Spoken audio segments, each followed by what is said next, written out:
కళ్యాణదుర్గం నియోజకవర్గం ఆరాధ్య దైవం శ్రీ అక్కమాంబ ఆలయ చైర్మన్ గా జి పద్మావతి ఖరారు అయ్యారు. ఈ మేరకు కళ్యాణదుర్గం ఎమ్మెల్యే అమిలినేని సురేంద్ర బాబు గారు సంచలనం నిర్ణయం తీసుకుని ఆమోదించారు. కళ్యాణదుర్గం మరియు అక్కమాంబ ఆలయ చరిత్రలో ఇది ఒక చరిత్రే అని చెప్పవచ్చు. ఇప్పటికి వరకు ఓ మహిళ చైర్మన్ కావడం ఇదే ప్రథమం. ఇలాంటి సంచలన నిర్ణయాలు తీసుకున్న ఎమ్మెల్యే గారికి ప్రజల నుండి ప్రశంసలు అందుతున్నాయి. ఈ రోజు సోమవారం అక్కమాంబ ఆలయానికి వచ్చి ప్రత్యేక పూజలు చేశారు. తనకు అవకాశం వస్తుందని కలలో కూడా అనుకోలేదని కష్టపడితే ఫలితం ఉంటుందన్న దానికి తానే నిదర్శనం అని ఆమె అన్నారు. ఎమ్మెల్యే అమిలినేని గారికి రుణపడి అమ్మవారి ఆలయ అభివృద్ధికి కమిటీ సభ్యులతో కలిసి పెద్దల సలహాలతో కష్టపడి పనిచేస్తానని ఆమె కళ్యాణదుర్గ్ ఎక్స్ప్రెస్ కు తెలిపారు.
మన ఎమ్మెల్యే సార్ గారు మన నియోజకవర్గంలోనే అత్యంత పురాతన దేవాలయం మరియు అందరూ గొప్ప దైవంగా భావించే శ్రీ అక్కమ్మగారి దేవాలయానికి మొట్టమొదటిసారి ఒక మహిళని ఎన్నుకోవడం అందరికీ ఎంతో సంతోషాన్ని ఇచ్చింది.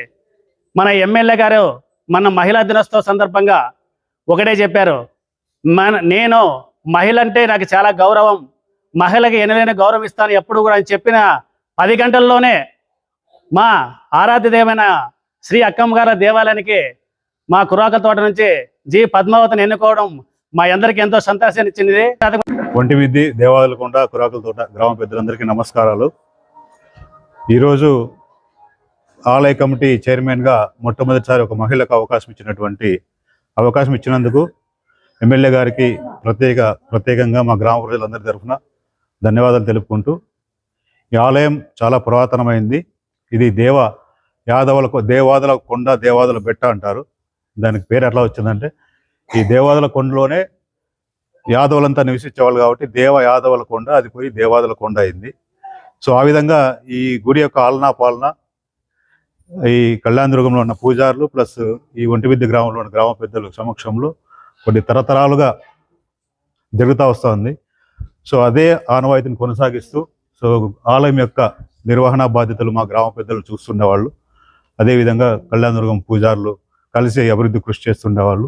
ఇప్పుడు లాస్ట్ 2-3 టర్మ్స్ నుంచి ఆలయ కమిటీ చైర్మన్ని నామినేటెడ్గా ఎన్నుకోవడం వల్ల ఒక మహిళకు అవకాశం ఇచ్చినందుకు మా ఎమ్మెల్యే గారికి ప్రత్యేకంగా ధన్యవాదాలు తెలుపుకుంటూ, పద్మావతి గారు మా సోదర సమానులు, వారికి ఈ అవకాశం ఇచ్చినందుకు ప్రత్యేకంగా వారిని అభినందిస్తూ, వారికి ఈ కార్యక్రమం ఈ ఆలయ కమిటీ చైర్మన్గా బాధ్యతలు నిర్వహించేదానికి ఆమెకు ఎటువంటి సహాయ సహకారాలు కావాలన్నా మా గ్రామ ప్రజలందరి తరఫున మా గ్రామ పెద్దలు అందరూ కూడా ఆమెకి అందుబాటులో ఉంటూ ఆమె చైర్మన్గా ఈ గుడి యొక్క అభివృద్ధిని ముందు తీసుకెళ్ళడానికి మేము తోడ్పడతామని మీ అందరి తరఫున హామీ ఇస్తున్నాం. పద్మావతి చైర్మన్ పదవీ కాలంలో అందరితో సఖ్యంగా ఉంటూ ఆలయ అభివృద్ధి కృషి చేసి గ్రామానికి ఎమ్మెల్యే గారికి మంచి పేరు తీసుకురావాలని ఆశిస్తున్నాం. అక్కమ్మ గారు చైర్మన్ పదవి ఇచ్చినందుకు మా ఎమ్మెల్యే గారికి ప్రత్యేక ధన్యవాదాలు. ప్రజలందరికీ నా యొక్క హృదయపూర్వక నమస్కారాలు. అక్కమ్మ ఆలయం చరిత్రలోనే మొట్టమొదటిగా మహిళకు